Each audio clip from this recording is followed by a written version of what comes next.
Have you ever wondered why the most fuel-efficient car in human history, capable of 261 miles per gallon, is illegal to drive on American roads, or that the restriction has nothing to do with a major oil company conspiracy to inflate prices, but is instead the result of federal safety laws regarding side view mirrors? This report examines how government bureaucracy and compliance regulations effectively halted internal combustion innovation.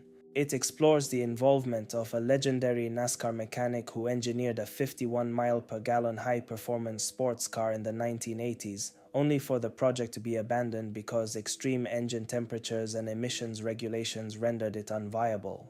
These historical regulatory roadblocks ultimately trace back to a foundational event: a 24-year-old mechanic in the 1970s who managed to drive a 5,000-pound Ford for 205 miles, using exactly 2 gallons of gasoline.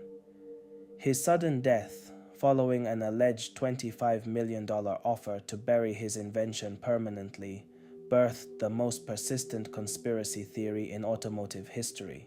In the spring of 1977, that 24-year-old Texas mechanic, Tom Ogle, drove a Ford Galaxie from El Paso to Deming, New Mexico. Prior to the 205-mile trip, independent engineers and reporters physically inspected the vehicle to confirm the absence of hidden fuel tanks. Ogle completed the entire drive on a precisely measured 2 gallons of gasoline, achieving over 100 miles per gallon in a standard 1970 vehicle. Before departing, Ogle told the El Paso Times, quote, "Once I get to Deming and back, I am gonna have everybody banging at my door. My invention will save the world." Ogle claimed to bypass the traditional fuel pump and carburetor by using a network of hoses to preheat gasoline with engine coolant, turning the fuel into vapor before it entered the combustion chamber. He secured patent number 4,177,779 in December 1979. Persistent claims suggest Shell Oil and other executives offered him up to $25 million to bury the technology, an offer he supposedly refused. Following Ogle's death from a suspected drug and alcohol overdose in August 1981 at age 26, his patents fell into obscurity, cementing a lasting cultural narrative of a suppressed high-efficiency engine.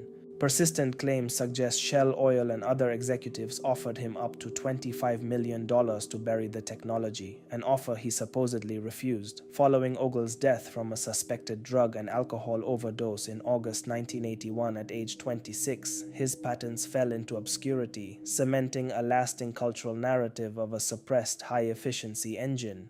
Engineering assessments indicate Ogle's claims were physically impossible, as thermodynamics generally limit internal combustion efficiency to 25 to 35%. The historical record regarding the absence of hyper-efficient engines points away from industry conspiracies and toward the direct impact of government regulations on mechanical engineering.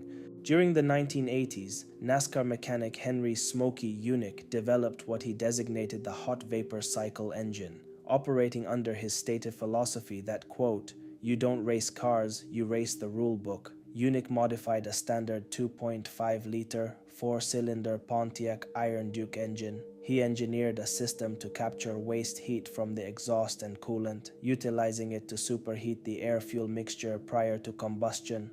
In April 1983, Popular Science magazine independently verified that Unick's modified Pontiac Fiero achieved 51 miles per gallon while producing 250 horsepower. The vehicle reached 60 miles per hour in under 6 seconds, effectively matching high-performance acceleration with the fuel economy of a modern hybrid vehicle using 1980s technology.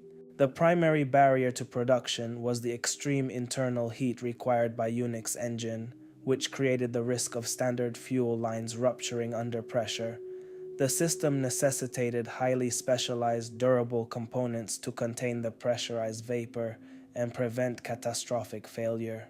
Furthermore, the high combustion temperatures aggressively bonded nitrogen and oxygen, generating elevated levels of nitrogen oxide emissions. General Motors evaluated the engine against the mandates of the Environmental Protection Agency's Clean Air Act and abandoned the project as the required emission standards rendered the engine unviable for mass-market production. A similar regulatory barrier affected the Volkswagen XL1 during its European production run between 2013 and 2015. Volkswagen manufactured a vehicle capable of 261 miles per gallon. The car weighed 1,753 pounds and maintained a drag coefficient of 0.159, positioning it among the most aerodynamic production cars ever engineered. The company produced 250 total units, selling 200 to retail customers in Europe.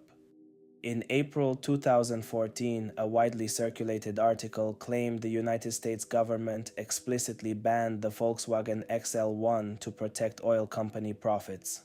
The fact-checking organization Snopes addressed the conspiracy, stating, quote, "As in so many cases, what is attributed to furtive conspiracy is more easily explained away as wishful thinking colliding with the hard, cold realities of economics.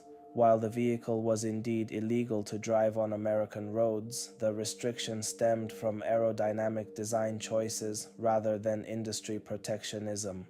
To achieve the 261 mile per gallon rating, Volkswagen replaced traditional side view mirrors with small cameras and interior screens. At the time, United States federal motor vehicle safety standards strictly prohibited camera-based mirror replacements, rendering the vehicle non-compliant with federal crash and mirror laws. The discontinuation of ultra-efficient gas engines was fundamentally driven by federal regulations rather than corporate buyouts.